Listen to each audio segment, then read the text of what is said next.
7টি বর্জনীয় 1 নাম্বার, বিলম্বে ইফতার করবেন না কখনো। 1 নাম্বার, দেরি করে ইফতার করা নিষিদ্ধ। ইহুদিরা দেরি করে ইফতার করে। লা ইয়াজালুন নাসু আলা খাইরিন মা আজ্জালুল ফিতরা। বিশ্বনবী বলেছেন, এই উম্মত যতদিন আগে আগে ইফতার করবে, এই উম্মতের কপাল থেকে কল্যাণ কেউ ছিনিয়ে নিতে পারবে না। চিল্লায় বলেন ঠিক কি না? আজানের জন্য বসে থাকবেন না, সময় দেখবেন। স্থানীয় সময় যখন সূর্যাস্ত হওয়া মাত্রই বিসমিল্লাহ, খেজুর খেয়ে ফেলবো। পারবেন তো নাকি দেরি করবেন? 2 নাম্বার, রমাদানের পবিত্রতা বজায় রাখবো। কোনো তর্ক বিতর্ক অশ্লীলতায় আমরা জড়াবো না, ঝগড়া করবো না, সরাসরিও না, ফেসবুকেও না। করবেন কেউ গালি দিলে বলবেন ইন্নী ইমরুউন সায়েম, আমি রোজাদার। আল্লাহর হাবিব শিখিয়েছেন, কেউ যদি তোমার গালি দেয়, কটু কথা বলে, অশ্লীল কথা বলে, রমজানে তুমিও বলতে পারবে না। তুমি বলতে পারবা ইন্নী ইমরুউন সায়েম, আমি রোজাদার। আজকে থেকে নিয়ত করেন, রমজানে কেউ গালি দিলে আপনি একটা গালি দিবেন নাকি? কি বলবেন? রোজাদার, রমজানের পবিত্রতা আমি ভঙ্গ করতে পারবো না। অশ্লীল নাটক সিনেমা আমরা দেখবো না। যে রমজানে মিথ্যা কথা, মিথ্যা কাজ, মিথ্যা সাক্ষী ছাড়তে পারে নাই, তার না খেয়ে থাকা, উপবাস থাকা দিয়ে আল্লাহ কিছু যায় আসে না। এজন্য মিথ্যার সাথে আমাদের কোনো সম্পর্ক আছে? মিথ্যা বলবো না। 4 নাম্বার, অপচয় করবো না। ইন্নাল মুবাযযিরিনা কানু ইখওয়ানাশ শায়াতিন ওয়া কানা শাইতানু লিরাব্বিহি কাফুরা। অপচয়কারী শয়তানের ভাই। আচ্ছা, যে শয়তানের ভাই ও নিজেও আরেকটা কি? শয়তান। যে শয়তানের ভাই ও নিজেও আরেকটা কি? অপচয় করবো না। ইফতারি করতে যে আমরা অনেকে অপচয় করি, এগুলো করবেন আপনারা না। অপচয় করবো না। 5 নাম্বারে, রিয়া, লোক দেখানো ইবাদত আমরা করবো না। লোক দেখানোর জন্য নামাজ, রোজা, জিকির, তেলাওয়াত, দান, সদকা এগুলো করলে আল্লাহর দরবারে এগুলো কবুল হবে? বিশ্বনবী বলেন, দাজ্জালের ফিতনার চেয়ে একটা বড় ফিতনার ভয় আমি করি। সেটা কি? আর রিয়া, শো অফ মেন্টালিটি, লোক দেখানো মানসিকতা। এটা থেকে আমরা বিরত থাকবো ইনশাআল্লাহ। 6 নাম্বার, অনেক গুরুত্বপূর্ণ, ব্যবসায়ী ভাইয়েরা, ব্যবসা করেন কারা কারা? হাত তুলে দেখান তো আমারে। মাশাআল্লাহ, হাত নামান। ব্যবসায়ী ভাইয়েরা, অনেক অসাধু ব্যবসায়ী আছে, রমজান আসলে নিত্য প্রয়োজনীয় পণ্যের মূল্য বৃদ্ধি করে দেয়। এরকম আছে না নাই? এগুলো করবেন না। মজুদদারি করবেন না। পণ্যের কৃত্রিম সংকট বাজারে করবেন না। আপনি লাখ টাকা কামায়া ভাবছেন যে রোজাদারদের কষ্ট দিয়ে ধনী হবেন। এমন রোগ আল্লাহ আপনার দিবে, কোটি টাকা দিয়েও আপনি হাসপাতালের বিল পরিশোধ করার ক্ষমতা আপনার হবে না। খবরদার। শেষ বয়সে দেখবেন কি কষ্ট আপনার হয়। আপনি রোজাদারদের কষ্ট দিচ্ছেন, আল্লাহ আপনার সুখে রাখবে? আল্লাহর দোহাই লাগে, আমার ব্যবসায়ী ভাইয়েরা এটা করবেন না। আরব বিশ্বে আমরা দেখেছি, আরব বিশ্বের ব্যবসায়ীরা সারা বছরে ব্যবসা করে, রমজানে ভর্তুকি দেয়।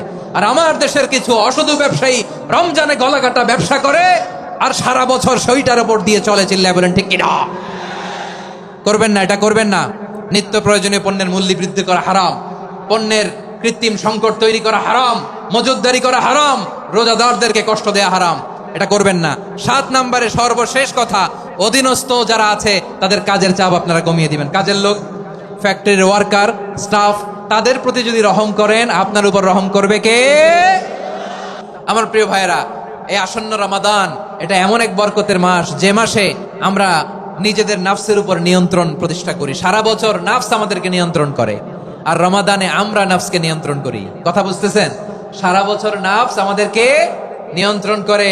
এই যে এখন আমার খেতে মনে চাইলে যে খেজুর রাখ, আমি খেজুর খেতে পারবো। নাটস আছে, বাদাম খেতে পারি।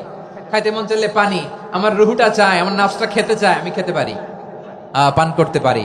বিবাহিতরা দিনের বেলায় স্ত্রীর সাথে মেলামেশা করতে চাইলে করতে পারে, কিন্তু রমাদানে দিনের বেলায় খেতে মনে চায় কিন্তু আমরা খাই। আমার প্রবৃত্তি খেতে চায় কিন্তু প্রবৃত্তির কথা আমরা শুনি, কথা কয় না। রমজানে খেতে মন চাইলে আমরা খাই, তৃষ্ণায় গলা ফেটে যায়, গলার ছাতি ফেটে যায়, কিন্তু এক ঢোক পানি কি আমরা গিলি? বিবাহিতরা দিনের বেলা স্ত্রীর সাথে কি মেলামেশায় যায় না। তার মানে সারা বছর নফস আমাদেরকে নিয়ন্ত্রণ করে, আর রমাদানে নফসের উপর আমরা নিয়ন্ত্রণ প্রতিষ্ঠা করি। নফসের লাগাম আমরা রমাদানে টেনে ধরে, চিল্লায় বলেন ঠিক কিনা? এজন্য আমার প্রিয় ভাইয়েরা, নফসের উপর নিয়ন্ত্রণ নিতে চাইলে রমাদানের রোজার কোনো বিকল্প নাই। এটা এমন মাস যে মাসের ফজিলতেরও কোনো শেষ নাই। এই মাসকে বলা হয় দ্য মান্থ অফ হোপ। এটা আশা জাগানিয়া মাস। রমজানের কথা শুনলে আশা জাগে না হৃদয়ে? হ্যাঁ, ইদা জা রমাদান ফুতিহাত আবওয়াবুস সামা ওয়া গুল্লিকাত আবওয়াবু জাহান্নাম ওয়া সুফিদাতিশ শায়াতিন। রমাদান আসলে আকাশের দরজাগুলো খুলে দেওয়া হয়, মানে জান্নাতের। জাহান্নামের দরজাগুলোকে লক করে দেওয়া হয়, শয়তানকে চেইন আপ করা হয়। ইবাদত করলে শুধু করতেই মনে চায়। চিল্লায় বলেন না সুবহানাল্লাহ। রমজানে আবাদতে যেই মজা পাওয়া যায় সারা বছর অন্য কোনো মাসে এই মজা আপনি পান? আমার চাপাই নবাবগঞ্জের ভাইরা আওয়াজ করে বলেন না, রমজানে আবাদতে যেই মজা অন্য মাসে এটা পান? কারণ রমজানে আবাদত করলে সওয়াবও বেশি, আবাদতের একটা পরিবেশ থাকে, ঠিক কিনা বলেন? অন্য মাসে আবাদত করলে এর সওয়াব পাওয়া যায় গাণিতিক হারে, রমজানে আবাদত করলে সওয়াব বাড়তে থাকে জ্যামিতিক হারে। সুবহানাল্লাহ কইবেন না? অন্য মাসে সওয়াব বাড়ে গাণিতিক হারে, রমাদানে আবাদত করলে সওয়াব বাড়ে কিভাবে জ্যামিতিক হারে বাড়ে দেখেন। রমাদানে একটা নফল করলে ফরজের সমান সওয়াব, একটা ফরজ করলে 70 থেকে 700 গুণ সওয়াব, রমজানে উমরা করলে হজের সমান সওয়াব। সুবহানাল্লাহ নাই? দ্য মান্থ অফ হোপ, আশা জাগানিয়া মাস। এই মাস আমাদেরকে হোপফুল করে, আশাবাদী করে। রমাদান যেমনি দ্য মান্থ অফ হোপ, আশা জাগানিয়া মাস, এট দ্য সেম টাইম এই রমাদান হচ্ছে মান্থ অফ ওয়ার্নিং, একটা ওয়ার্নিং এর মাস। নবী যেমনি আশা জাগাইছে আবার ওয়ার্নিং দিয়েও গেছে, খবরদার। ওয়ার্নিংটা কেমন? আল্লাহর হাবিব সাল্লাল্লাহু আলাইহি ওয়াসাল্লাম মসজিদে নববীর ভেতরে হঠাৎ তিনি মসজিদে নববীর মিম্বারে পা রেখে বললেন আমিন। দ্বিতীয় ধাপে পা রেখে বললেন আমিন, তৃতীয় ধাপে পা রেখে বললেন আমিন। সাহাবারা অবাক হয়ে বললেন ইয়া রাসূলুল্লাহ, ইয়া হাবিবাল্লাহ, 3 বার শুধু আমিন আমিন পড়লেন, কেন পড়লেন আমরা কিছু জানি না, আমাদেরকে জানিয়ে দেন কেন আপনি 3 বার আমিন বললেন? রাহমাতাল লিল আলামিন আল্লাহর হাবিব বললেন, ও আমার প্রাণের সাহাবীরা, আমি যখন মসজিদে নববীর মিম্বারের প্রথম ধাপে পা রেখেছি, সাইয়েদনা জিবরিল এসে আমাকে বলেছে, ও নবী, আপনার নাম শুনে যে ব্যক্তি আপনার উপর দুরূদ পড়ে না তার ধ্বংস। আপনি বলেন আমিন। আমি বলেছি আমিন। দ্বিতীয় ধাপে পা রাখার পর সাইয়েদনা জিবরিল বললেন, ইয়া রাসূলুল্লাহ, মাতা পিতাকে বার্ধক্য অবস্থায় পেয়ে তাদের সেবা করে, তাদের সাথে সদাচরণ করে যে সন্তান জান্নাত কামাতে পারলো না, তার জন্য ধ্বংস। আপনি বলেন আমিন। আমি বলেছি আমিন।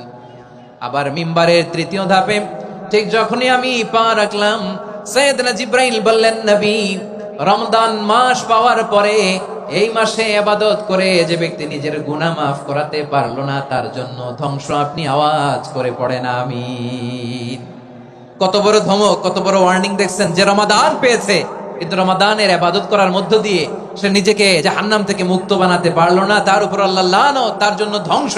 সাইয়েদনা জিবরাইল বলেছেন আমিন, স্বয়ং বিশ্বনবীও বলেছেন আমিন। আওয়াজ করে পড়েন নাউযুবিল্লাহ। তাহলে রমজান আসবে আর আমরা নিজেদেরকে জাহান্নামীদের লিস্ট থেকে নাম কাটিয়ে জান্নাতীদের লিস্টে উঠাতে পারবো না। এর চেয়ে বড় হতভাগা কি আর কেউ থাকতে পারে? আওয়াজ করে বলেন। তাহলে রমাদানের এই রহমত, বরকত, মাগফিরাত, ফজিলত আমাদের কামাই করার দরকার আছে না নাই?